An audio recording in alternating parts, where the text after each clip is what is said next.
କ'ଣ ସତରେ ଭଗବାନ ଅଛନ୍ତି ନା ଭଗବାନ କେବଳ ଏକ କଳ୍ପନା ଅଟେ? ଯଦି ମୁଁ କହିବି ଯେ ଭଗବାନ ବୋଲି କେହି ନାହାନ୍ତି, ତେବେ ଆପଣ ସାଙ୍ଗେ ସାଙ୍ଗେ ମୋତେ ପଚାରିବେ ଯେ ତୁମ ପାଖରେ କ'ଣ ପ୍ରମାଣ ଅଛି ଯେ ଭଗବାନ ନାହାନ୍ତି ବୋଲି? ଆଉ ଏଠାରୁ ଆରମ୍ଭ ହୋଇଯିବ ଯୁକ୍ତିତର୍କ। ଏବେ ମୁଁ ମୋର ବିଚାର କଥା କହୁଛି ଯେ ମୋତେ କାହିଁକି ଲାଗୁଛି ଯେ ଭଗବାନ ନାହାନ୍ତି ବୋଲି। ଆପଣ ମଧ୍ୟ ଆପଣଙ୍କର ବିଚାର ରଖିପାରିବେ ଯେ ଆପଣଙ୍କୁ କାହିଁକି ଲାଗୁଛି ଯେ ଭଗବାନ ଅଛନ୍ତି ବୋଲି। ଆସନ୍ତୁ ଏହି ପ୍ରଶ୍ନକୁ ଆହୁରି ଗଭୀର ଭାବରେ ବିଚାର କରିବା। ଧରନ୍ତୁ କେହି ଜଣେ କହୁଛି ଯେ ଈଶ୍ୱର ଏମିତି ଅଟନ୍ତି ଯିଏକି ସର୍ବଶକ୍ତିମାନ ଅଟନ୍ତି ଆଉ ସର୍ବଜ୍ଞ ମଧ୍ୟ ଅଟନ୍ତି, ଯିଏକି ସବୁକିଛି ଜାଣିପାରେ। ସେ ଦୟାଳୁ ଅଟନ୍ତି, ନ୍ୟାୟପ୍ରିୟ ମଧ୍ୟ ଅଟନ୍ତି। ଏବେ ଏଠାରେ ଏକ ବିରୋଧାଭାସ ସୃଷ୍ଟି ହୁଏ ଯେ ଯଦି ଈଶ୍ୱର ସର୍ବଜ୍ଞ ଅଟନ୍ତି ତେବେ ତାଙ୍କୁ ତ ପୂର୍ବରୁ ହିଁ ଜଣାଥିବ ଯେ ନା ମୁଁ କ'ଣ କହିବାକୁ ଯାଉଛି ଆଉ କ'ଣ କରିବାକୁ ଯାଉଛି। ଧରନ୍ତୁ ମୁଁ ଦୋକାନକୁ ଗଲି ଚକୋଲେଟ୍ କିମ୍ବା ସିଗାରେଟ୍ କିଣିବା ପାଇଁ।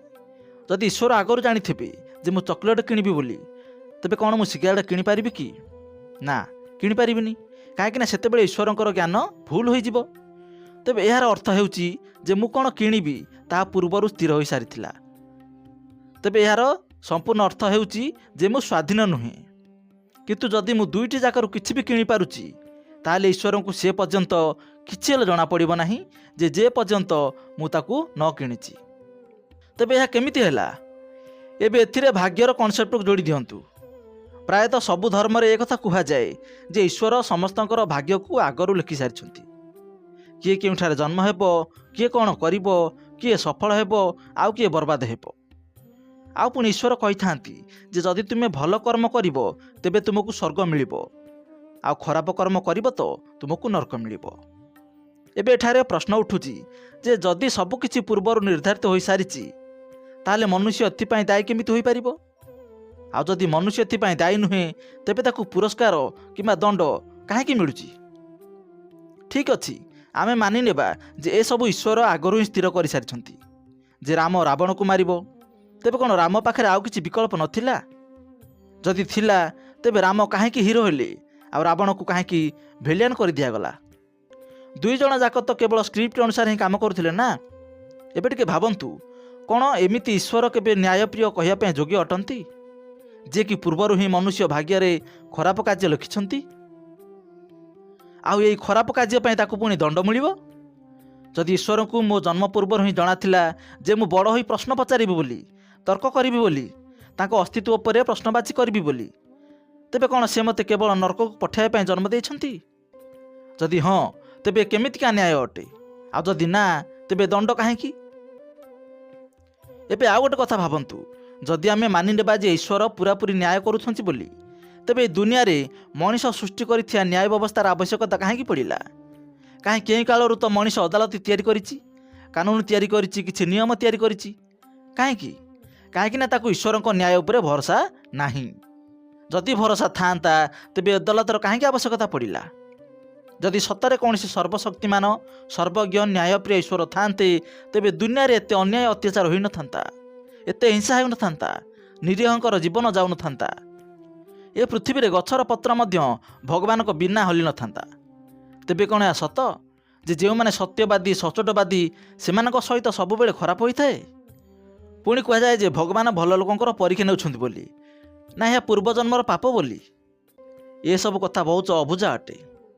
ଯଦି କୌଣସି ବ୍ୟକ୍ତି କିଛି ଭୁଲ କାମ କରିଛି, ତେବେ ତାର ଦଣ୍ଡ ତାକୁ ଏ ଜନ୍ମରେ ମିଳିବା ଉଚିତ। ଲୋକମାନେ ମୁଖ୍ୟତଃ କହିଥାନ୍ତି ଯେ ଭଗବାନଙ୍କର ଦ୍ୱାର ଡେରି ହୋଇପାରେ କିନ୍ତୁ ଅନ୍ଧକାର ନୁହେଁ। କିନ୍ତୁ ଆଜିକାଲି ସମାଜରେ ଯାହା କିଛି ହେଉଛି, କ'ଣ ଲାଗୁଛି ଯେ ଏସବୁ ଭଗବାନ କରୁଥିବେ ବୋଲି? ମୋତେ ତ ଏମିତି ଲାଗୁଛି ଯେ ଭଗବାନ ଆଉ କର୍ମଫଳ ନାଁରେ କିଛି ଲୋକ ଏଠି ଅବ୍ୟବସ୍ଥା ଖୋଲି ବସିଛନ୍ତି। ଆଉ ଲୋକଙ୍କର ମନକୁ ଏମିତି ମାନୁପୁଲେଟ୍ କରାଯାଉଛି ଯେ ସେମାନେ ଏକଥାକୁ ବୁଝିପାରୁନାହାନ୍ତି। ଯେଉଁମାନେ ଭଗବାନକୁ ଅଧିକ ମହତ୍ତ୍ୱ ଦିଅନ୍ତି ନାହିଁ, ଦେଖିବେ ସେମାନେ ଅଧିକ ବିକଶିତ ଅଟନ୍ତି ଆଉ ଅଧିକ ବୁଦ୍ଧିମାନ ମଧ୍ୟ ଅଟନ୍ତି। ଏଠି ଗୋଟେ କଥା କୁହନ୍ତୁ ଯେ କ'ଣ 5-6 ବର୍ଷର କୌଣସି ପିଲାର ଦୁଷ୍କର୍ମ ଭଗବାନ କରିଛନ୍ତି? କ'ଣ ସରଳ ନିରୀହ ଲୋକମାନଙ୍କୁ ଭଗବାନ ଦଣ୍ଡ ଦେଉଛନ୍ତି? କ'ଣ ବେଇମାନ ଲୋକଙ୍କୁ ଭଗବାନ ସାହାଯ୍ୟ କରୁଛନ୍ତି ଯେ ସେମାନଙ୍କର ଉନ୍ନତି କରିବାରେ? କ'ଣ ସମାଜରେ ଥିବା ଉଚ୍ଚ ନିଚର ପାଚେରୀକୁ ଭଗବାନ ତିଆରି କରିଛନ୍ତି? ତେବେ ଏ କଥାକୁ ନେଇ ଏକ ସତ ଜୀବନର କାହାଣୀ ଶୁଣନ୍ତୁ। ଜଣେ ଯୁବକ ଥିଲା, ଧରନ୍ତୁ ତା ନାଁ ହେଉଛି ରାମୁ। ସେ କୌଣସି ବଡ଼ ଲୋକ ନଥିଲା, କୌଣସି ନେତା ନଥିଲା, କୌଣସି ବାବା ମଧ୍ୟ ନଥିଲା। ସେ ଜଣେ ସାଧାରଣ ଶ୍ରମିକ ଜୀବନ ବିତାଉଥିଲା। ସେ ତା ଜୀବନରେ କେବେ କାହାଠାରୁ ଲାଞ୍ଚ ନେଇନଥିଲା, କେବେ କାହାକୁ ମିଛ କହିନି, କେବେ କାହାର ଅଧିକାର ଛଡ଼େଇନି। ସକାଳୁ ଉଠି ମନ୍ଦିର ଯାଇ ସେ ଭଗବାନଙ୍କ ପାଖରେ ହାତ ଯୋଡ଼ି କେବଳ ଗୋଟିଏ କଥା କହେ, ହେ ଭଗବାନ, ମୋ ପରିବାରକୁ ଭଲରେ ରଖ, ମୋ ପିଲାମାନଙ୍କୁ ଭଲରେ ରଖ। କିନ୍ତୁ କ'ଣ ହେଲା? ତାର ପୁତ୍ର 5 ବର୍ଷର ଥିଲା। ଗୋଟିଏ ଦିନ ସ୍କୁଲ ଯିବା ବାଟରେ ତା ଉପରେ ଗୋଟିଏ ଗାଡ଼ି ଚଢ଼ିଗଲା। ସେ ଡ୍ରାଇଭର ମଦୁଆ ଥିଲା, କିନ୍ତୁ ସେ ପଇସା ଦେଇ ଖସିଗଲା। ରାମୁ କୋର୍ଟକୁ ଗଲା, ତାରିଖ ପରେ ତାରିଖ ଗଡ଼ି ଚାଲିଲା। ଆଉ ଏମିତି 10 ବର୍ଷ କେସ୍ ଚାଲିଲା। ଶେଷରେ କୋର୍ଟ ରାୟ ଶୁଣାଇଲେ ଯେ ଏହାର କୌଣସି ସଠିକ୍ ପ୍ରମାଣ ନାହିଁ। ପୁଅ ମରିଗଲା, ନ୍ୟାୟିକ ବ୍ୟବସ୍ଥା ମଧ୍ୟ ମରିଗଲା, କିନ୍ତୁ ଭଗବାନ ଚୁପ୍ ରହିଲେ। ଲୋକମାନେ କ'ଣ କହିଲେ? ଯେ ଏହା ଭଗବାନଙ୍କର ଇଚ୍ଛା ଥିଲା, ଆଉ ଏହା ତାର ପୂର୍ବଜନ୍ମର କର୍ମଫଳ ମଧ୍ୟ ହୋଇପାରେ। ଭଗବାନ ତୁମକୁ ପରୀକ୍ଷା କରୁଛନ୍ତି। ମୁଁ ଏଠାରେ କହିବି ଯେ କେଉଁ ପରୀକ୍ଷା, କେଉଁ କର୍ମର ଦଣ୍ଡ ଦେଉଛନ୍ତି ସିଏ? ଏକ 5 ବର୍ଷର ଶିଶୁ କ'ଣ ପାପ କରିଥିଲା? ଲୋକମାନେ କୁହନ୍ତି ଯେ ଭଗବାନ ଭଲ ଲୋକର ପରୀକ୍ଷା ନେଉଛନ୍ତି। ତେବେ ଏଠାରେ ପ୍ରଶ୍ନ ଉଠେ ଯେ କ'ଣ ଭଗବାନ ଦୁର୍ବଳ ଅଟନ୍ତି, ଆଉ ସେ ଖାଲି ଭଲ ଲୋକଙ୍କର ପରୀକ୍ଷା ନେଉଛନ୍ତି? ଦୁଷ୍କର୍ମ କରୁଥିବା ଲୋକଙ୍କର ପରୀକ୍ଷା କାହିଁକି ନେଉନାହାନ୍ତି? ଭ୍ରଷ୍ଟାଚାରୀର ପରୀକ୍ଷା କାହିଁକି ନେଉନାହାନ୍ତି? ସରଳ ନିଷ୍ପାପ ଶିଶୁଙ୍କର ଜୀବନ ସେ କାହିଁକି ନେଉଛନ୍ତି? କ'ଣ ଏହା ମଧ୍ୟ ଭଗବାନଙ୍କର ଯୋଜନା ଅଟେ? କ'ଣ ଏହା ମଧ୍ୟ ଲୀଳା ଅଟେ? ଯଦି ଗଛର ପତ୍ର ମଧ୍ୟ ଭଗବାନଙ୍କ ଇଚ୍ଛାରେ ହଲୁଛି, ତେବେ ସେ ଛୋଟ ପିଲାର ଦୁଷ୍କର୍ମ କାହା ଇଚ୍ଛାରେ ହୋଇଥିବ? ଆପଣ ଟିକେ ଭାବନ୍ତୁ। ପ୍ରକୃତରେ ଭଗବାନଙ୍କ ନାଁରେ ଏକ ବ୍ୟବସ୍ଥା ଖୋଲାଯାଇଛି, ଯାହାକୁ ଦୁଃଖକୁ କର୍ମ ବୋଲି କୁହାଯାଇଛି, ଆଉ ଅନ୍ୟାୟକୁ ପରୀକ୍ଷା ବୋଲି କୁହାଯାଇଛି, ଯାହାଦ୍ୱାରା କେହି ଆଉ ପ୍ରଶ୍ନ ଉଠାଇ ପଚାରିବେ ନାହିଁ। ଶୋଷଣ ଏମିତି ଚାଲିଥିବ, ଆଉ ଗରିବ ଚୁପ୍ ରହିବ, ଆଉ ଧନୀ ସବୁବେଳେ ସୁରକ୍ଷିତ ରହିପାରିବ। ଯେଉଁ ଦେଶ, ସମାଜ, ଯେଉଁ ମନୁଷ୍ୟ ଭଗବାନଙ୍କ ଉପରେ କମ୍ ନିର୍ଭରଶୀଳ ଅଟେ, ଦେଖିବେ ସେ ହିଁ ଅଧିକ ବିକଶିତ ଅଟେ। କାହିଁକିନା ଏଠାରେ ନ୍ୟାୟ ଭଗବାନ ଦେଇନଥାନ୍ତି, କାନୁନ ଦେଇଥାଏ। ଏଠାରେ ବଳାତ୍କାରୀକୁ ପରଜନ୍ମରେ ନୁହେଁ, ଏହି ଜନ୍ମରେ ସଜା ମିଳିଥାଏ। ଯଦି ଭଗବାନ ସତରେ ଥାଆନ୍ତେ, ତାହେଲେ ଭଲ ଲୋକକୁ ସାରା ଜୀବନ କାନ୍ଦିବାକୁ ପଡ଼ୁନଥାନ୍ତା। ଯଦି ଭଗବାନ ସତରେ ଥାଆନ୍ତେ, ତାହେଲେ ନିଷ୍ପାପ ଶିଶୁଙ୍କୁ କବର ଦିଆ ହେଉନଥାନ୍ତା। ସତ ଏହା ନୁହେଁ ଯେ ଭଗବାନ ନାହାନ୍ତି ବୋଲି, ବରଂ ସତ ଏହା ଅଟେ ଯେ ଯଦି ଭଗବାନ ବି ସତରେ ଥିବେ, ତେବେ ଦୁନିଆରେ ତାଙ୍କର କୌଣସି ରୋଲ୍ ନାହିଁ। ଅନେକ ଦାର୍ଶନିକ ବହୁତ ମତ ଦେଇ କହିଛନ୍ତି ଯେ ଯଦି ଈଶ୍ୱର ଖରାପ କାର୍ଯ୍ୟକୁ ରୋକିବାକୁ ଚାହୁଁଥିବେ କିନ୍ତୁ ରୋକିପାରୁନାହାନ୍ତି, ତେବେ ସେ ଶକ୍ତିଶାଳୀ ନୁହନ୍ତି। ଆଉ ଯଦି ଅଟକାଇ ପାରିବାର ଶକ୍ତି ଥାଇ ମଧ୍ୟ ଅଟକାଉ ନାହାନ୍ତି, ଏହାର ଅର୍ଥ ହେଉଛି ଯେ ସେ ଦୟାଳୁ ନୁହନ୍ତି। ଆଉ ଯଦି ରୋକିପାରିବେ ଆଉ ରୋକିବାକୁ ଚାହୁଁଛନ୍ତି ମଧ୍ୟ, ତେବେ ଅଟକାଇଲେ କ'ଣ ଖରାପ ହେବ? କାହିଁକି ସେ ଏହାକୁ ଅଟକାଉ ନାହାନ୍ତି? କିଛି ଲୋକ କହୁଥାନ୍ତି ଯେ ଏସବୁ ମଣିଷର ପରୀକ୍ଷା ଅଟେ। କିନ୍ତୁ ଯଦି ଈଶ୍ୱର ସର୍ବଜ୍ଞ ଅଟନ୍ତି, ତାକୁ ପୂର୍ବରୁ ଜଣାଥାଏ ଯେ କିଏ ପାସ୍ ହେବ ଆଉ କିଏ ଫେଲ୍। ଯଦି ଏତେ କଥା ଜଣାଅଛି, ତେବେ ପୁଣି ପରୀକ୍ଷା କାହିଁକି? କିଛି ଲୋକ କୁହନ୍ତି ଯେ ଏସବୁ ଆତ୍ମାର ବିକାଶ ପାଇଁ ଜରୁରୀ ଅଟେ। ତେବେ ଛୋଟ ପିଲାଙ୍କର ବିକାଶ ଏଠାରେ କେମିତି ହୋଇପାରିବ? 5-6 ବର୍ଷର ପିଲାକୁ କ୍ୟାନ୍ସର କାହିଁକି ହେଉଛି?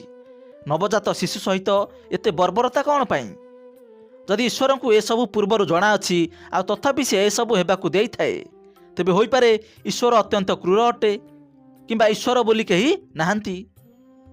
ଆଉ କିଛି ଲୋକ ଏଠାରେ କିଛି ନୂଆ କଥାକୁ ମଧ୍ୟ ଯୋଡ଼ିବେ। ସେ କୁହନ୍ତି ଯେ ଈଶ୍ୱର ନିର୍ଗୁଣ ଅଟେ, ସେ ନିରାକାର ଅଟେ, ସେ କେବଳ ଦୁନିଆ ଗଢ଼ିଛି ଆଉ ମନୁଷ୍ୟ ହାତରେ ସବୁକିଛି ଛାଡ଼ି ଦେଇଛି। ସେ ଏବେ ମନୁଷ୍ୟ ମାମଲାରେ ମୁଣ୍ଡ ପୁରାଉନାହାନ୍ତି, ସମସ୍ତଙ୍କର ହିସାବ ଶେଷରେ ହେବ। ଆଉ କିଛି କୁହନ୍ତି ଯେ ଈଶ୍ୱର କର୍ମଫଳ ଦେଉଛନ୍ତି, ସବୁ ମଣିଷକୁ ତାର କର୍ମର ଫଳ ମିଳିଥାଏ, ଈଶ୍ୱରଙ୍କୁ କିଛି କରିବା ଆବଶ୍ୟକ ପଡ଼ୁନାହିଁ। ଏଠାରେ ଟିକେ ଭାବନ୍ତୁ ଯେ ଯଦି କୌଣସି ରାଜା ନିଜକୁ ସର୍ବଶକ୍ତିମାନ, ନ୍ୟାୟପ୍ରିୟ, ଦୟାଳୁ ବୋଲି କହେ, ଆଉ ପୁଣି କହେ ଯେ ମୁଁ କେବଳ ରାଜ୍ୟ ତିଆରି କରିଛି, ଏବେ ତୁମ କଥା ତୁମେମାନେ ବୁଝ। ଯିଏ ମଲେ ମରିବ, ବଞ୍ଚିଲେ ବଞ୍ଚିବ, ଯିଏ ଯାହାକୁ ଲୁଟି ପାରିଲା ସେ ଲୁଟିବ, ମୁଁ ଶେଷରେ ସବୁକିଛି ବୁଝିବି, ଆଉ ତାର ଶେଷରେ ହିଁ ତାର ଫଇସଲା କରିବି। ଆପଣ ଏବେ ଏଠାରେ କୁହନ୍ତୁ ଯେ କ'ଣ ଏମିତିକା ଜଣେ ରାଜା କେମିତି ଜଣେ ଉପଯୁକ୍ତ ରାଜା ହୋଇପାରିବ? କିଏ କହିପାରିବ ଯେ ଇଏ ଜଣେ ମହାନ ରାଜା ବୋଲି? ନାଇଁ ନା। ଯଦି ଈଶ୍ୱର କିଛି କରେ ନାହିଁ, ତେବେ ପୂଜା କ'ଣ ପାଇଁ କରାଯାଉଛି? ପ୍ରାର୍ଥନା କ'ଣ ପାଇଁ କରାଯାଉଛି? ମନ୍ଦିର, ମସଜିଦ, ଚର୍ଚ୍ଚ ଏସବୁ କ'ଣ ପାଇଁ ଅଛି? ଯଦି ସବୁକିଛି ସମସ୍ତଙ୍କର କର୍ମ ଅନୁସାରେ ହେଉଛି, ତେବେ ଭଗବାନ କେବଳ ଏକ ଦର୍ଶକ ହୋଇ କାହିଁକି ବସିଛନ୍ତି?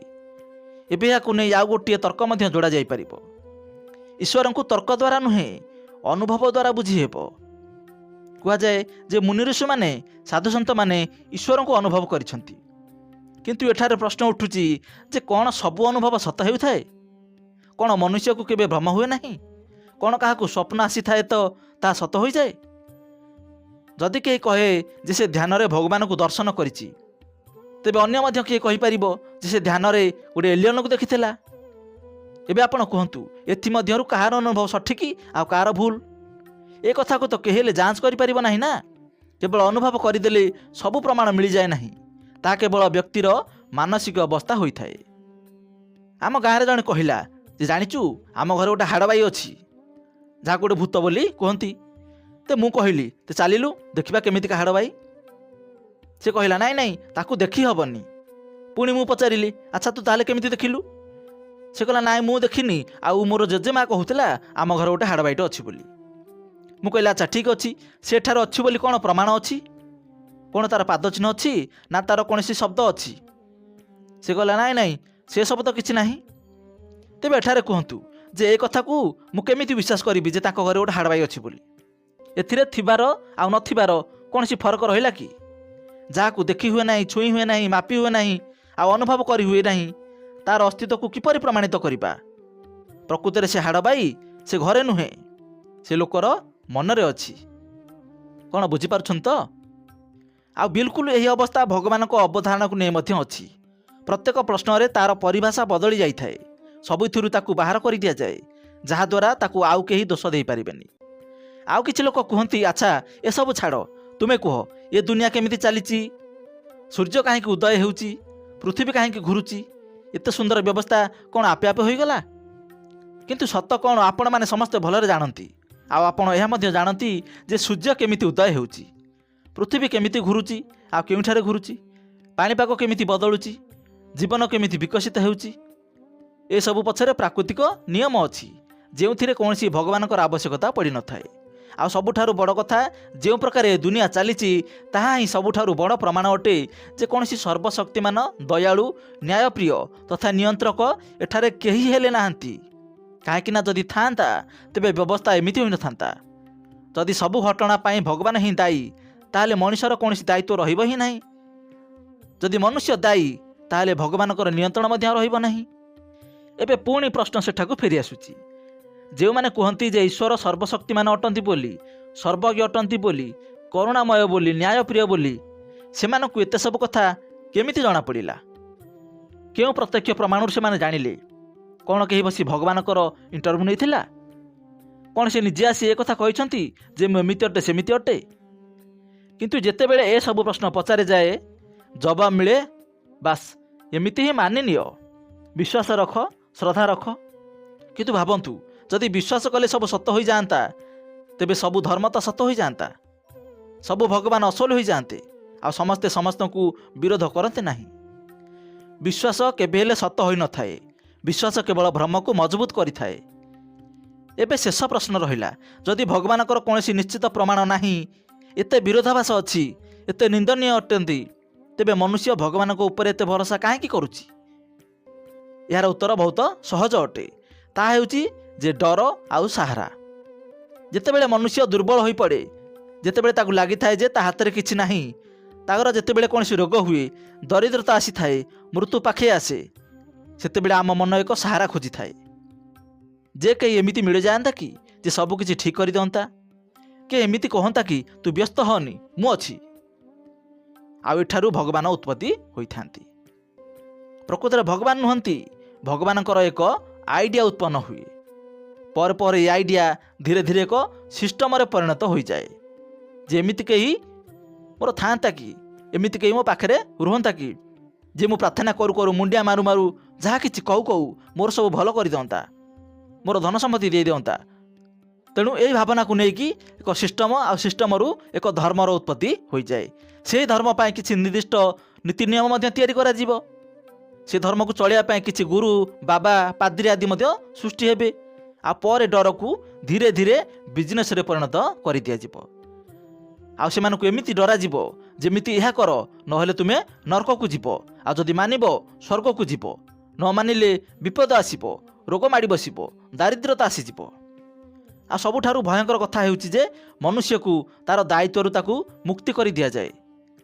ଯେ ତୁ ଚିନ୍ତା କରିନା, ତୁ କାଲି ଭଗବାନଙ୍କୁ ପ୍ରାର୍ଥନା କରେ, ଭଗବାନ ତୋର ସବୁ ଠିକ୍ କରିଦେବେ। କିନ୍ତୁ ସେ ବର୍ଷ ବର୍ଷ ଧରି ଯେତେ ପ୍ରାର୍ଥନା ମୁଣ୍ଡିଆ ମାଇଲେ ମଧ୍ୟ କ'ଣ ହେବ? ଯେ ପର୍ଯ୍ୟନ୍ତ ମନୁଷ୍ୟ ନିଜେ ଉଠିକି ନିଜେ କିଛି ନ କରିଛି ସେ ପର୍ଯ୍ୟନ୍ତ ତାର କୌଣସି କାମ ହେବ ନାହିଁ, ତା ପାଖକୁ ଧନ ଆସିବ ନାହିଁ, କିମ୍ବା ତାର ରୋଗ ଭଲ ହେବ ନାହିଁ, କିମ୍ବା ତାର କୌଣସି ମଙ୍ଗଳ ହେବ ନାହିଁ। ତେଣୁ ମନୁଷ୍ୟକୁ ଏମିତି ଡରାଇ ଦିଆଯାଏ ଯେ ଯାହା ହେବ ଭଲ ହେବ, ଆଉ ଭଗବାନଙ୍କ କୃପାରୁ ସବୁ ହେବ, ଆଉ ଯଦି ଖରାପ ହେବ ତାହା ମଧ୍ୟ ଭଗବାନଙ୍କ ଇଚ୍ଛା ଥିଲା, ଆଉ କ'ଣ କରିବା। ଅର୍ଥାତ୍ ମନୁଷ୍ୟକୁ କିଛି ହେଲେ ଭାବିବାକୁ ଦିଆଗଲା ନାହିଁ। କିନ୍ତୁ ସତ ଏହା ଅଟେ ଯେ ଯଦି ଦୁନିଆରେ କିଛି ବଦଳିପାରେ ତେବେ ତାହା ମନୁଷ୍ୟର କର୍ମ ଦ୍ୱାରା ହିଁ ବଦଳିବ, କୌଣସି ଶୂନ୍ୟ ଶକ୍ତି ଦ୍ୱାରା ନୁହେଁ। ଯଦି ଭୋକ ଦୂର କରିବାକୁ ଅଛି ତେବେ ତୁମକୁ କିଛି କାମ କରିବାକୁ ପଡ଼ିବ। ଯଦି ଅନ୍ୟାୟକୁ ରୋକିବାର ଅଛି ତେବେ ମନୁଷ୍ୟକୁ ଠିଆ ହେଲେ ହିଁ ତା ଅଟକିବ। ଯଦି କୌଣସି ରୋଗର ଚିକିତ୍ସା ଆବଶ୍ୟକ ସେଥିପାଇଁ ଗବେଷଣା କରିବାକୁ ପଡ଼ିବ। କୌଣସି ଚମତ୍କାର ଦ୍ୱାରା କେବେ ହେଲେ ରୋଗ ଭଲ ହୁଏ ନାହିଁ। ଆପଣ ଇତିହାସ ଉଠାଇ ଦେଖନ୍ତୁ, এই ବିଜୁଳି ବା ଇଲେକ୍ଟ୍ରିକ୍ କିଏ ସୃଷ୍ଟି କରିଛି? ରୋଗ ପାଇଁ ଔଷଧ କିଏ ସୃଷ୍ଟି କରିଛି? ଆଇନ କାନୁନ କିଏ ଗଢ଼ିଛି? ଆମକୁ ଅଧିକାର କିଏ ଦେଇଛି? ଏସବୁ ମନୁଷ୍ୟ ନିଜେ ହାସଲ କରିଛି। ଆଉ ଯେଉଁଠାରେ ମନୁଷ୍ୟ ଭଗବାନଙ୍କ ଭରସାରେ ସବୁକିଛି ଛାଡ଼ି ଦେଇଛି ସେଠାରେ ଦେଖିବେ ଯେ ସବୁଠାରୁ ବେଶୀ ଦାରିଦ୍ରତା ସେଇଠାରେ, ଅନ୍ଧବିଶ୍ୱାସ ସବୁ ସେଇଠାରେ, ବେଶୀ ଶୋଷଣ ସେଇଠାରେ। ଏହାର ଅର୍ଥ ନୁହେଁ ଯେ ମନୁଷ୍ୟକୁ ଆଶା ରଖିବା ଉଚିତ ନୁହେଁ। ଆଶା ଭରସା ରଖିବା ବହୁତ ଜରୁରୀ ଅଟେ, କିନ୍ତୁ ଏ ଭରସା କେବଳ ନିଜ ଉପରେ ରଖ, ଜଣେ ଅନ୍ୟ ଜଣଙ୍କ ଉପରେ ରଖ, କୌଣସି ଅଦୃଶ୍ୟ ଶକ୍ତି ଉପରେ ନୁହେଁ। ଯାହାକୁ ତୁମେ ଦେଖିନ ଜାଣିନ ତା ଉପରେ ଆଖି ବନ୍ଦ କରି କେମିତି ବିଶ୍ୱାସ କରିନେବ, କେମିତି ଭରସା କରିନେବ? କାହିଁକିନା ଯେତେବେଳେ ତୁମେ କହୁଛ ଯେ ଭଗବାନ ସବୁ ଠିକ୍ କରିଦେବେ ସେତେବେଳେ ତୁମେ ଅସଲରେ ଏହା କହିଥାଅ ଯେ ମୁଁ କିଛି କରିପାରିବି ନାହିଁ, ଯାହା କରିବା କଥା ସେ ଉପରବାଲା କରିବେ, ସେ ଭଗବାନ କରିବେ। ଆଉ ଏହା ହେଉଛି ସବୁଠାରୁ ବଡ଼ କ୍ଷତି। ଏବେ ଶେଷରେ ସେହି ପ୍ରଶ୍ନ ଯେ ଭଗବାନ ନଥିବାର ପ୍ରମାଣ କ'ଣ? ଉତ୍ତର ହେଉଛି ଯେ ଯେଉଁ ବସ୍ତୁର କୌଣସି ପ୍ରତ୍ୟକ୍ଷ ପ୍ରମାଣ ନାହିଁ, ଯାହାର ପରିଭାଷା ପ୍ରତି ପ୍ରଶ୍ନରେ ଅଲଗା ଅଲଗା ହୋଇଥାଏ, ଯିଏ ସବୁ ଖୋଳତାଡ଼ ଉପରେ ମଧ୍ୟ କିଛି ମିଳେ ନାହିଁ, ଯାହାର ଉପସ୍ଥିତିରେ ଦୁନିଆରେ କିଛି ଫରକ ପଡ଼ିନଥାଏ, ଏମିତି କଥାକୁ ସତ ମାନିବା ପାଇଁ କୌଣସି ତର୍କସଙ୍ଗତ କାରଣ ନାହିଁ। ଏଥିପାଇଁ ଏହା ପ୍ରଶ୍ନ ହେବା ଉଚିତ ନୁହେଁ ଯେ ଭଗବାନ ନାହାନ୍ତି ବୋଲି କ'ଣ ପ୍ରମାଣ ଅଛି, ବରଂ ପ୍ରଶ୍ନ ଏହା ହେବା ଉଚିତ ଯେ ଭଗବାନ ଅଛନ୍ତି ବୋଲି କ'ଣ ପ୍ରମାଣ ଅଛି। ଆଉ ଯେ ପର୍ଯ୍ୟନ୍ତ ପ୍ରମାଣ ସାମ୍ନାକୁ ନ ଆସେ ସେ ପର୍ଯ୍ୟନ୍ତ ସତ ଏହା ଯେ ମନୁଷ୍ୟ ତା ଭାଗ୍ୟର ନିଜେ ଦାୟିତ୍ୱକାର ଅଟେ, ତା ଜୀବନର ମାଲିକ ସେ ହିଁ ଅଟେ, ଆଉ ନିଜ ସମାଜର ନିଜେ ନିର୍ମାତା ଅଟେ। ଡର ସାହାରାରେ ନୁହେଁ, ବୁଦ୍ଧିମତାର ସାହାରାରେ ବଞ୍ଚିବା ଶିଖନ୍ତୁ। ଶ୍ରଦ୍ଧାବଳରେ ନୁହେଁ, ତର୍କରେ ବଞ୍ଚିବାକୁ ଚେଷ୍ଟା କରନ୍ତୁ। କାହିଁକିନା ଯେତେ ମନୁଷ୍ୟ ଚିନ୍ତନ କରିବା ଆରମ୍ଭ କରିଥାଏ ସେତେବେଳେ ସମାଜ ବଦଳିଥାଏ, ଆଉ ଏହା ସବୁଠାରୁ ବଡ଼ ଧର୍ମ ଅଟେ। ତ ଦର୍ଶକ ବନ୍ଧୁ, ଯଦି ଆପଣ ଶେଷ ପର୍ଯ୍ୟନ୍ତ ଏ ଭିଡ଼ିଓ ଦେଖିଛନ୍ତି ତେବେ ଆପଣମାନଙ୍କୁ ବହୁତ ବହୁତ ଧନ୍ୟବାଦ। ଆଶା କରୁଛୁ ଏ ଭିଡ଼ିଓ ଆପଣମାନଙ୍କୁ ବହୁତ ଭଲ ଲାଗିଥିବ ଏବଂ ଭିଡ଼ିଓ ଦେଖିଲା ପରେ ଆପଣମାନଙ୍କୁ କ'ଣ କେମିତି ଲାଗିଲା କମେଣ୍ଟରେ ଆପଣଙ୍କର ମତାମତ ନିଶ୍ଚୟ ଜଣାଇବେ। ଭିଡ଼ିଓ ଭଲ ଲାଗିଥିଲେ ଲାଇକ୍ କରିବେ, ସେୟାର କରିବେ, ଆଉ ଚିନ୍ତନ ଟିଭିକୁ ସବସ୍କ୍ରାଇବ୍ କରିନଥିଲେ ଏବେ ସବସ୍କ୍ରାଇବ୍ କରିନିଅନ୍ତୁ। ପୁଣି ଦେଖାହେବ ଆଉ ଏକ ସୁନ୍ଦର ଜ୍ଞାନବର୍ଦ୍ଧକ ଭିଡ଼ିଓ ମାଧ୍ୟମରେ। ସେ ପର୍ଯ୍ୟନ୍ତ ଦେଖୁଥାନ୍ତୁ ଚିନ୍ତନ ଟିଭି। ଧନ୍ୟବାଦ।